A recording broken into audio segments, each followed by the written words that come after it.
Hi everybody, welcome to the Player's Corner. I am Ted Yoder.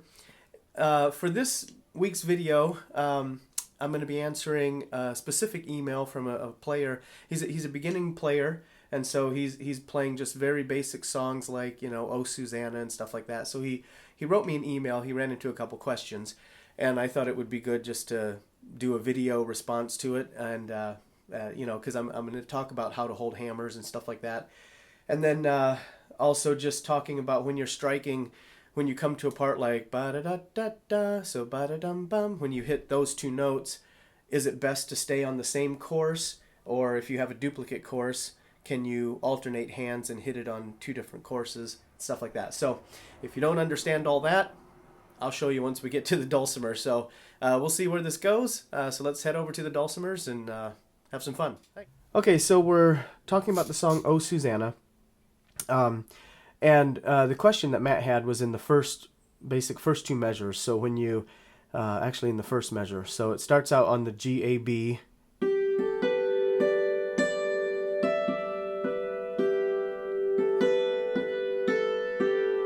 Okay, so it's G, G, A, B to D, D. And so what he was asking was, you have these duplicate Ds here. And so he was asking if we're alternating hammers, which is one of the basic rhythmic patterns that you can have on the hammer dulcimer, is alternating hammers. So you can do it several different ways. You can play this song vertically in this 1, 2, 3, 4, 5, 6 note pattern, or you can play it horizontally like this. And to answer the question, no, it doesn't really matter. It just the main reason you want to do something is just have a reason and know why you do it. Okay, there's no right or wrong way to do it. So let's take a couple looks at it though. We could start this song and we could start with our left hand, and if we're alternating hands, then we're going. So right there, it would be better to go up if you were playing left with the left hand lead. So if you started here, you'd be.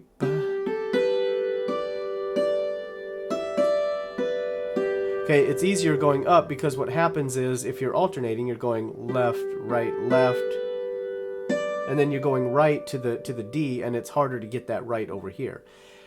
So in that regard, you would want to play it up there. Excuse me.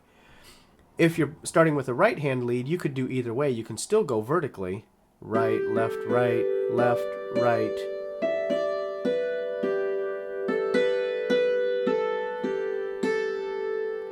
Or you could cross over to the left side of the bridge, which I would probably tend to do, but mainly I would tend to do it that way because once I start adding bass notes to it, I don't want to have to go vertical. I'd rather go horizontal. So if you started with your right hand and you cross over the treble bridge here. So we go.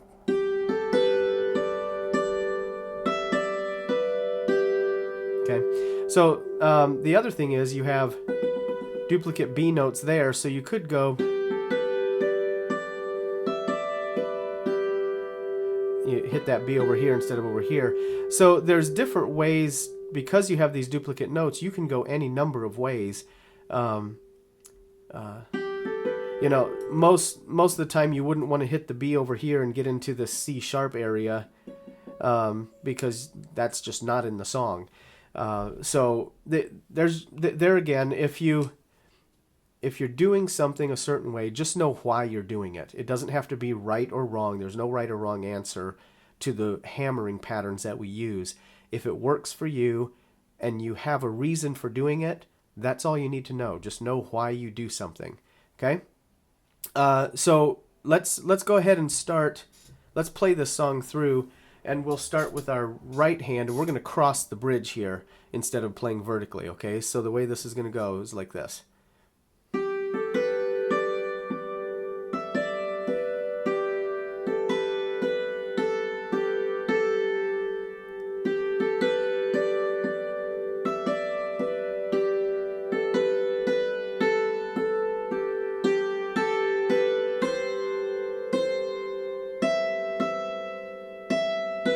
Whoops.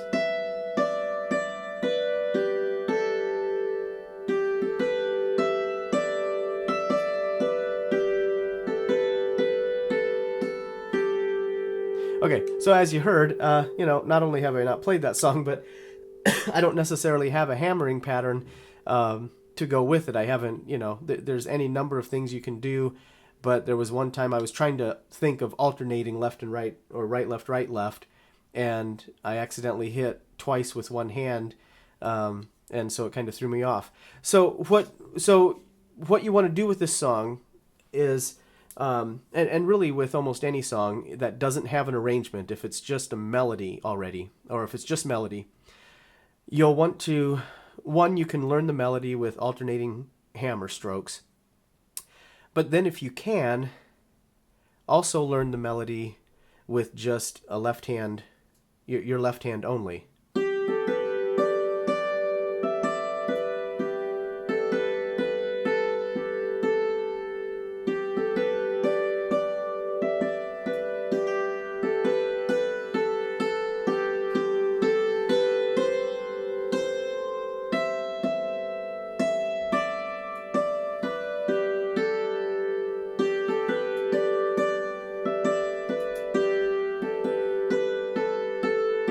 Now, the main reason you want to do that is because once you start adding bass notes, you want to be able to free your right hand up to play those bass notes while your left hand carries the lead.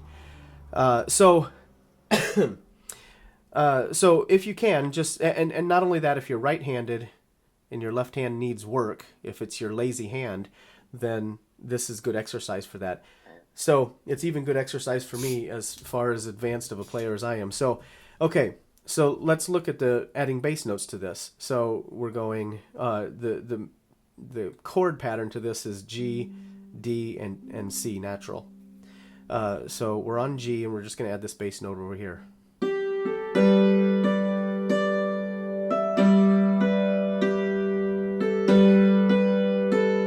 D, back to G.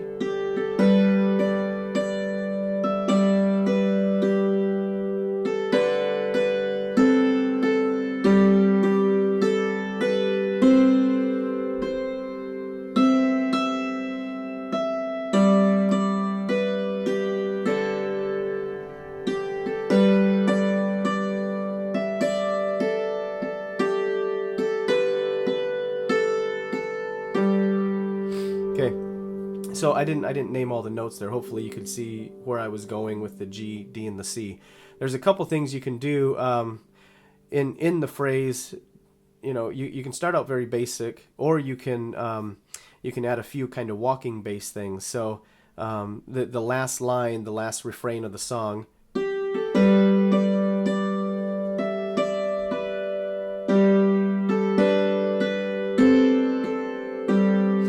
Walk down from a D to a C or something like that, or you can so there's different ways you can add bass notes. But anyway, that gives you an idea of how you can you know, enhance a song from melody already and adding bass notes to it, and the reason why you would want to learn the melody with the left hand. Okay, so along with this, Matt was asking about hammer holds, and he said he tends to, oh, sorry about that. His hammers tend to flop from one side to the other. Well, there's a couple reasons for that, and they're not all bad. Okay,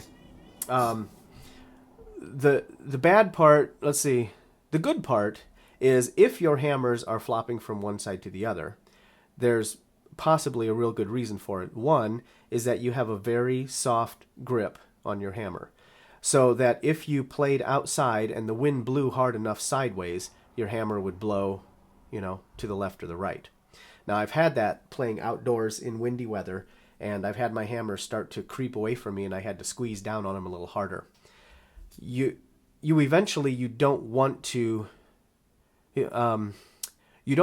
squeeze hard, because if you pinch hard here, then your movement goes from your wrist and your fingers to an arm movement. Then you have to move your whole arm to get your hammer to move. So really what you want is that loose hammer feel, because once you start playing faster, you're going to find that you're just going to be able to fly through songs because you're just so nice and relaxed, okay? Now, the other reason that they could be flopping side to side is just just developing a hammer hold. And sometimes, now 9 out of 10 times, I don't use my middle finger. I don't use my middle finger to balance or to to strike. I honestly just kind of hold it like this for the most part. Every now and then when I'm playing a song, I'll probably use this to kind of, give some extra quick hits or something like that. That's a technique that you can practice using your middle finger, and obviously I'm just better at it with my right hand than I am my left, which is not uncommon. But for the most part, I find myself getting smoother action by just having these two fingers. And there again, or your thumb and your forefinger. So there again, you don't want to pinch because you want a relaxed hand and you want a relaxed wrist. Okay, so it really doesn't matter. I think in time, your hammers will start. You'll start to understand how to work with your hammers and that kind of thing, and they'll level out basically. So I think that's all I can really expound on the hammer patterns or the hammer hold. Don't worry about it flopping; it'll come under control. But one thing, the one thing that I was going to touch on is, like with your left hand, like I can play with my right hand a lot faster. And if I tried to do that with my left,